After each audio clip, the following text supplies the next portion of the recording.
আসসালামু আলাইকুম আমার সকল বন্ধুরা কেমন আছেন। আজকে কিন্তু ছোট মাছ রেসিপি নিয়ে আপনাদের মাঝে হাজির হলাম। এভাবে কিন্তু ছোট মাছ মিষ্টি কুমড়ো দিয়ে রান্না করলে খুবই টেস্ট হয়। আমরা মাঝে মাঝে এরকম করে রান্না করে খাই, তাই আপনাদের মাঝে শেয়ার করা হলো।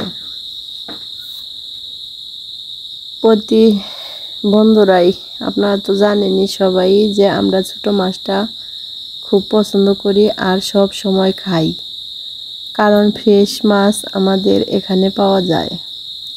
মাছগুলা কুটে বেছে ধুয়ে পরিষ্কার করে নিয়ে মিষ্টি কুমড়োটাও আমি সুন্দর করে কুচি কুচি করে নিয়ে ধুয়ে সুন্দরভাবে হাতে মেখে কিন্তু রান্নাটা করব। হালকা পাতলা ধনিয়া গুঁড়া এবং হলুদ গুঁড়া দিয়ে কাঁচামরিচটা একটু বেশি করে দেব, দিয়ে কিন্তু আমি এভাবে রান্নাটা করব। অনেকে আছে রান্নার শেষে কিন্তু কাঁচামরিচ দেয়, আমরা কিন্তু ওভাবে রান্না করে খাই না, কাঁচা কাঁচা গন্ধ আসে, তার জন্য আগেই কিন্তু কাঁচামরিচটা ব্যবহার করে রান্না করলে আমাদের কাছে ওইটাই ভালো লাগে বেশ। এই তো দেখেন এই ছোট মাছ রান্নাটা কিন্তু খুব তাড়াতাড়ি হয়ে যায়।